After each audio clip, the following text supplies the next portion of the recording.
ఈ వీడియో ఒక కథ కాదు. ప్రతి ఎంటర్‌ప్రెన్యూర్ జీవితంలో వచ్చే డిలేస్, రిజెక్షన్స్, సైలెన్స్ గురించి. నేను ఒక కంపెనీని ఇన్కార్పొరేట్ చేయడానికి దాదాపు ఒక సంవత్సరం ట్రై చేసిన.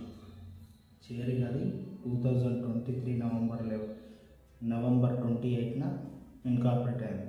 ఈ ఆలస్యం నాకు ప్లస్సా మైనసా? ఈ వీడియో చూస్తే మీకు అర్థమవుతుంది. ఇది మోటివేషనల్ వీడియో కాదు, ఇది రియాలిటీ. కొన్నిసార్లు దేవుడు నో అని చెప్పాడు, జస్ట్ వెయిట్ అని చెప్తాడు. మీరు ట్రై చేస్తున్న బిజినెస్, జాబ్, డ్రీమ్ ఒకటి కాదు, 2 సార్లు కాదు, 10 సార్లు ఫెయిల్ అయితే మీరు వీక్ కాదు, టైం మిమ్మల్ని టెస్ట్ చేస్తుంది. నేను ఒక కంపెనీని స్టార్ట్ చేయాలని నిర్ణయించుకున్నప్పుడు సింపుల్ ప్రాసెస్ అని అనుకున్నా. Days, weeks, months, documents ready, plan is clear, vision is strong. కానీ ఇన్కార్పొరేషన్ మాత్రం జరగలేదు.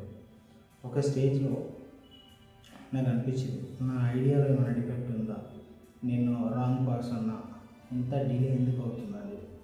అదే స్టేజ్లో 90% మంది క్విట్ చేస్తారు. అప్పుడే నాకు ఒక నిజం అర్థమైంది. Fast success is dangerous, late success is permanent.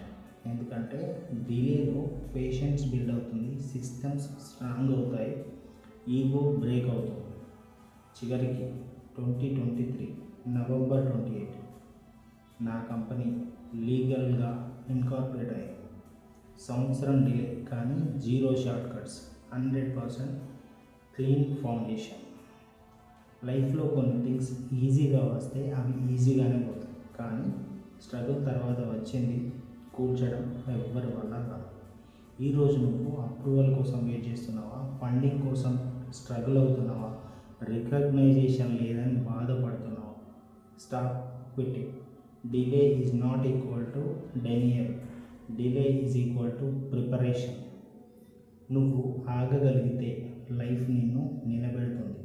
Remember this line, slow growth is not failure, it's a protection. నీ డ్రీమ్ లేట్గా వస్తే అది స్ట్రాంగ్గా ఉంటుంది.